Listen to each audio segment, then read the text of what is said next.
नमस्कार, सूचना दर्पण न्यूज़ में आपका स्वागत है। आज खास मुलाकात की कड़ी में हमारे साथ हैं ग्राम पंचायत अलकपुरा के वर्तमान सरपंच श्रीमान सरवण राम जी बिजारनिया। तो आज खास मुलाकात में इनसे चर्चा करेंगे, क्योंकि अगर बात करें इनके राजनीतिक कार्यकाल की तो लगातार ये सरपंच पद पे आ रहे हैं और जनता जो इनका भरपूर सहयोग कर रही है। तो किस प्रकार जनता के विकास कार्य हुए और अब की बार जिस प्रकार वर्तमान सरकार है, भाजपा की सरकार गठित हो चुकी है और नई सरकार में किस प्रकार इनकी आशाएं और किस प्रकार की अपेक्षाएं रहेगी। तो सरपंच साहब, सबसे पहले तो हमारे चैनल में स्वागत है आपका। धन्यवाद साहब। नई सरकार बनने से हकीकत हमें आशा है कि बीजेपी गवर्नमेंट में पिछली बार भी काम हुआ था और अब के बार भी काम होगा, क्योंकि बीजेपी जब जब आई है तो सरपंचों के साथ में अच्छा व्यवहार भी किया है। इस 5 साल के दौरान सरपंचों के साथ गहलोत सरकार ने बहुत ही बुरा दुर्व्यवहार किया था। मैं एक ब्लॉक अध्यक्ष पंचायत समिति मौलासर से हूँ, सरपंच संघ का। हम लोग यहाँ से पैदल चल के गए थे जयपुर, और हकीकत में सरपंचों ने अपनी पीड़ा के लिए गए थे। जनता के टाँके बंद कर दिए थे, जनता के हर काम बंद कर दिए थे। उसके लिए हम रमेश मीणा के पास में गए थे कि इसको हटाओ, लेकिन गहलोत सरकार निरकुंज सरकार थी और वो उसको नहीं हटा सकी और सरपंचों को कुछ भी नहीं मिला। परेशान होकर वापस आए। आज तक पैसा पड़ा है। नागौर जिले के साथ तो उन्होंने बहुत बड़ा दुर्व्यवहार किया था, बाड़मेर के साथ भी।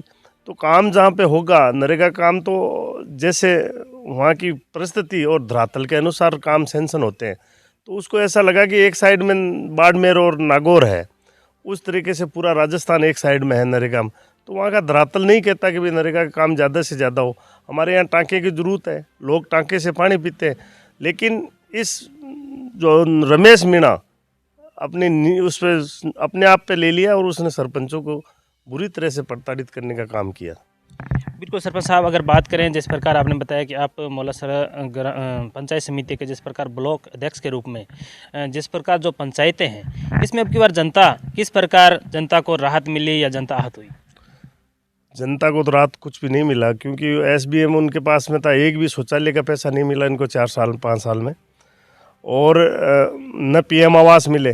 जो पिछली सेंस ने थी वो ज़रूर मेरी पंचायत में तो बहुत अच्छी थी। 114 पीएम आवास हमने बनाए थे, और जनता को एक अच्छा देने के जो प्रधानमंत्री मोदी की योजना है कि हर गरीब के छत हो, तो उसकी जो आशा के अनुरूप काम करने का काम हमने किया था।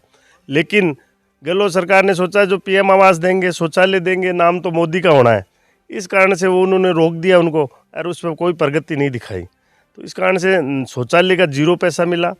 गुरु गोलकर में 1 ही रुपया नहीं मिला किसी भी पंचायत को। पूरे जिले में क्या, पूरे राजस्थान में गुरु गोलकर को बंद कर दिया।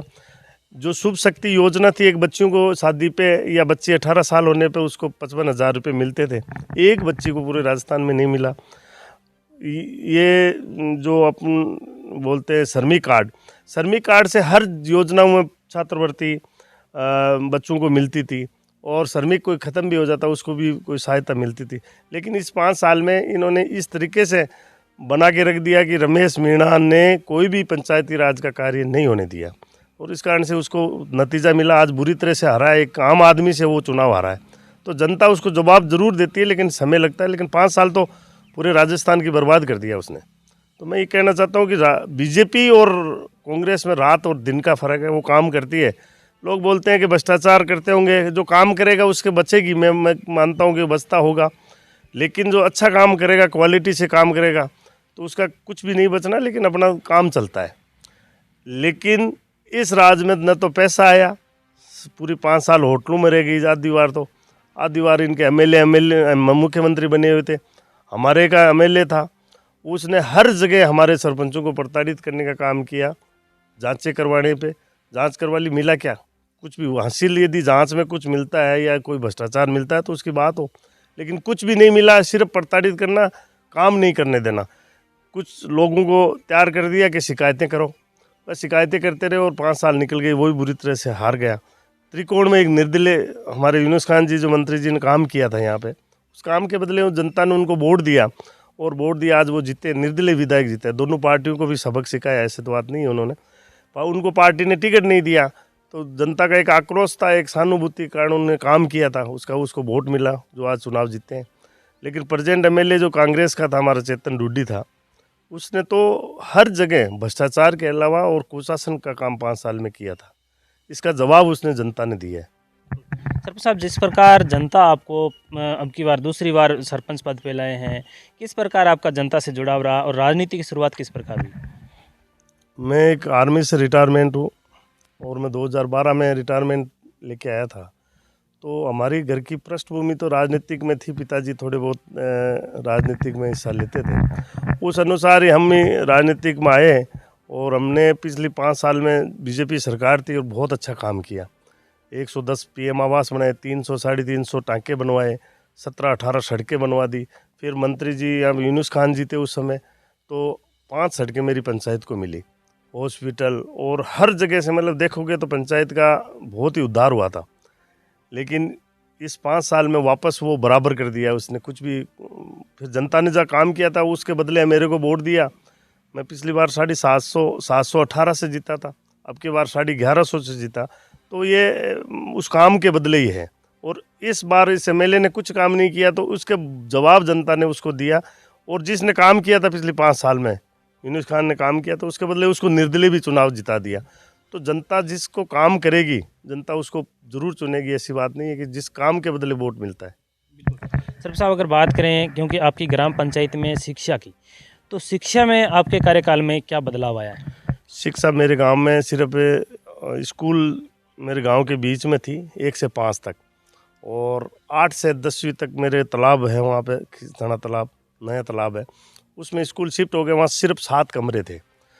तो मैं पिछले कार्यकाल में 9 कमरे समसा से, जो भारत सरकार से हैं, उसे 9 कमरे मेरी पंचायत को मिले। आज उस 9 कमरे में लाइब्रेरी इतनी शानदार है और इतना अच्छा कंप्यूटर लैब आया हुआ है। हर का बच्चों को बैठने के लिए फर्नीचर आ गया। आप देखो कि स्कूल का कायाकल्प हो गया इस 5 साल में, और बच्चे बहुत अच्छी स्ट्रेंथ है। मेरे गांव की 500 से ज़्यादा बच्चे बच्चियाँ पढ़ते हैं।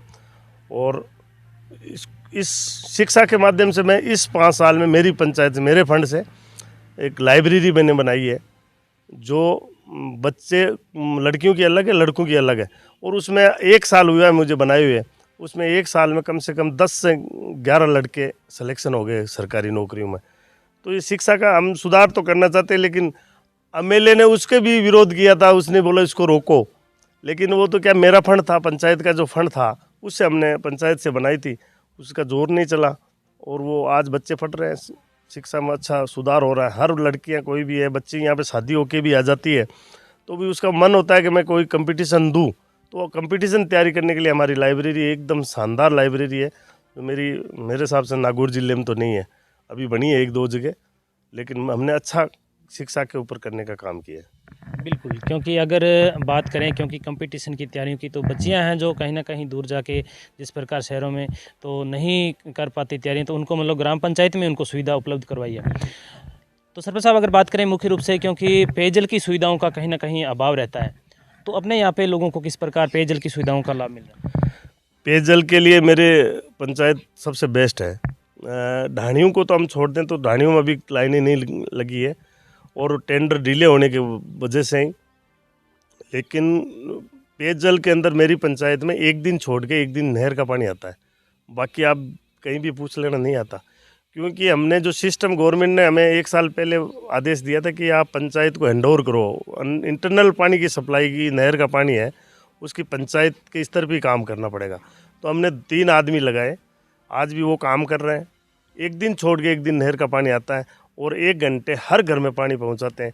हम बोलते हैं भाई मोटर मत चलाओ, हम उसके बाथरूम तक पानी पहुंचाने का काम हम करते हैं। क्योंकि जब आप इंटरनल काम, आप एलएनटी का काम है टंकी तक, वो टंकी से वाल खोल देंगे, लेकिन गांव में पानी कहाँ जा रहा है उनको कोई मतलब नहीं। तो हमने अब हमारे आदमी लगाकर हम उससे फीस वसूल करते हैं 100 रुपये, और वो 100 रुपये के बदले उनको पानी हम देते हैं। जहाँ भी कोई शिकायत होती है वो शिकायत को हम तुरंत दूर करते हैं। तो आज अच्छी तरह से, जहाँ वाल की ज़रूरत है हम वाल लगा रहे हैं, पाइप की ज़रूरत है पाइप लगा रहे हैं। एलएनटी के भरोसे नहीं, अभी हम हमारे पंचायत स्तर पे काम, पानी का सुव्यवस्था कर रहे हैं। अभी ढाणियों की बात है तो ढाणियों के अंदर हम मात्र 2-3 महीने या 4 महीने के अंदर जो टेंडर हो जाएगा, एनआईटी लग चुकी, वो टेंडर होने के बाद 2-3 महीने 4 महीने के अंदर हर ढाणी के अंदर पानी पहुँचाने का काम करेंगे। बिल्कुल सरपंच साहब, अगर बात करें, क्योंकि अधिकतर गांव में हमने देखा कि बरसाती टाइम में जिस प्रकार गंदे पानी की निकासी की जो कहीं ना कहीं समस्या रहती है, तो आपके ग्राम पंचायत में या जो आपके कार्य क्षेत्र में जो गांव आते हैं, उनमें किस प्रकार मान लो कहीं लोगों की कोई परेशानियों का? हमारे ग्राम पंचायत में राजस्व ग्राम झाड़ोद में इतनी भयंकर समस्या थी पानी की। बरसात का पानी इकट्ठा हो जाता था, लोगों को आने जाने के अंदर ही परेशानी थी, अंदर से निकलने के लिए। लेकिन पिछले 5 साल में हमने इतनी अच्छी मंत्री जी की सहयोग से इतना अच्छा रोड बना दिया, उसको हाइट में लेके आज वो गंदा पानी हमारे गांव में नहीं इकट्ठा होता। एक बूंद पानी नहीं मिलेगा पूरी पंचायत में, आप घूम लो। ऐसे तो लोग घरों से निकालते हैं, वो भी नालियों की व्यवस्था से वो सही जगह, जैसे हम खड्डे बना रखे हैं, सोखते खड्डे बनाए, उन खड्डों में जाएंगे, बाहर रोड के ऊपर पानी कहीं भी नज़र नहीं आएगा। बाकी 1-2 जगह भी है, उनको भी हम सुधार करने का काम करते हैं। लोगों को बताते हैं भाई बाहर मत निकालो, अपना सोखता गड्ढा बनाओ और खड्डे के अंदर पानी डालो, तो अच्छा पानी उनका हो रहा है काम। बिल्कुल सरपंच साहब, अगर बात करें, क्योंकि आपकी जो ग्राम पंचायत है ये जिला हेडक्वार्टर से काफ़ी दूर होने के कारण जिस प्रकार जो चिकित्साई सुविधाएं हैं, उनका लाभ किस प्रकार मिल रहा है यहाँ की ग्राम पंचायत की? चिकित्सा के लिए लाभ तो बहुत ही अच्छा मिल रहा है, क्योंकि हमारे पीएससी बना हुआ है, मोलासर सीएससी है, यहाँ पे पीएससी है। लेकिन इस 5 साल में इस एमएलए की निष्कर्षता के कारण डॉक्टर नहीं लगा पाए। कोई डॉक्टर लगता था उसको भी दूर मोलासर लगा देते थे।